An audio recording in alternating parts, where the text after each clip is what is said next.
Jangan lupa subscribe YouTube channel Metro TV News dan jangan lupa nyalakan notifikasinya. Dan pemirsa, dengan adanya vaksinasi dan pengiriman kembali tahap kelima dari vaksin dari Sinovac, pastinya mungkin banyak masyarakat yang sudah bertanya-tanya atau mengantisipasi kapan mendapatkan giliran dan juga bertanya apa yang harus dipersiapkan sebelum mereka mendapatkan dosis pertama dari vaksin tersebut. Dan untuk menjawab pertanyaan Sarah tadi, kami akan menghadirkan Dr. Ahli Imunisasi, Dr. Elizabeth Jane Supardi yang akan berbincang bersama kita terkait dengan vaksin. Dan nanti juga kita akan mengajak pemirsa untuk bisa berpartisipasi ya, untuk terkait dengan dialog ini. Kita mau menyapa dulu Dr. Jane. Selamat pagi Dr. Jane. Selamat pagi Mas Jason. Selamat pagi Mbak Sarah. Baik, terima kasih Dr. Jane sudah bergabung bersama kami. Ini terkait dengan vaksinasi lagi. Kemarin sudah vaksinasi tahap kedua sudah mulai dilakukan, disuntikan dengan ke sejumlah toko pelayan publik, kemudian juga ada wartawan dan juga atlet. Nah, ini boleh dirunut lagi sebenarnya Dr. Jane. Apa sebenarnya harus diperhatikan oleh seseorang ketika ingin menerima vaksin? Ya, kita harus berusaha supaya kita pada waktu disuntik itu dalam keadaan posisi badan ini sehat.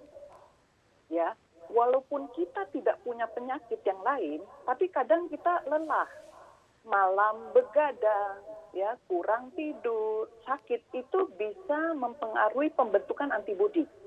Nah, kita bisa mengatur supaya kita mengatur jadwal kita diimunisasi pada waktu badan kita ini sehat, supaya vaksinnya tidak mubazir, seperti itu.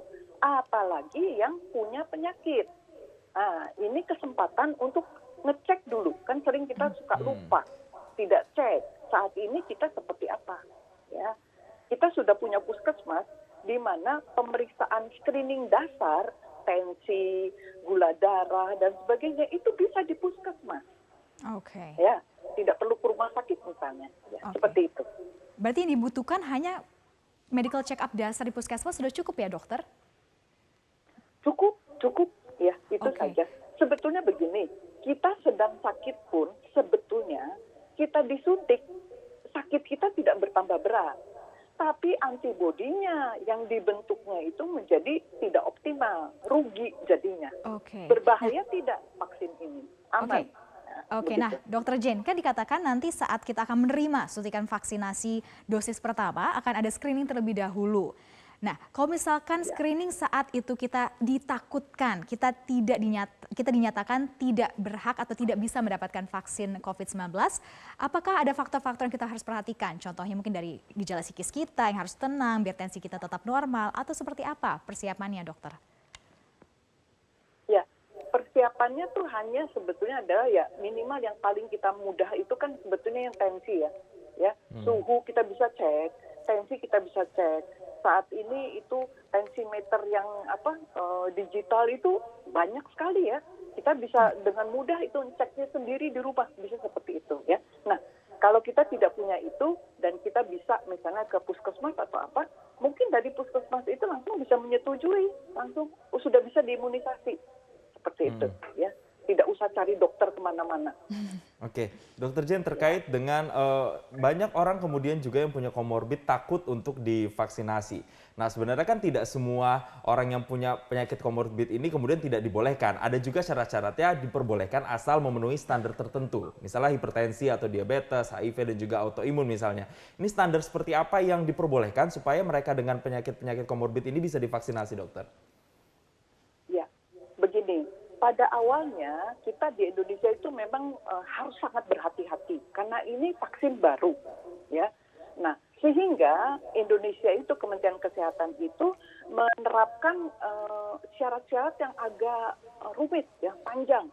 Tensi tidak boleh di atas sekian, kolesterol tidak boleh, tekanan gula darah dan sebagainya. Kalau tidak ada penyakit sampai ada 3, tidak boleh diimunisasi. Itu awalnya seperti itu. Tapi sekarang di dunia ini sudah lebih dari 200 jutaan dosis vaksin sudah disuntikan dan tidak ada apa-apa. Sehingga Kementerian Kesehatan saat ini itu sudah lebih longgar. Yang penting masing-masing saja upayakan pada waktu divaksin itu saat itu sedang sehat. Supaya pemerintah itu tidak rugi beli vaksin tapi tidak ada efeknya. Hanya itu saja. Ya, jadi sebetulnya kontraindikasi untuk vaksin itu hanya ada pada untuk dosis kedua. Ya. Dosis kedua tidak boleh diberikan apabila waktu setelah disuntik dosis yang pertama shock, anafilaktik shock. Nah, itulah yang orang itu tidak boleh diberikan dosis kedua.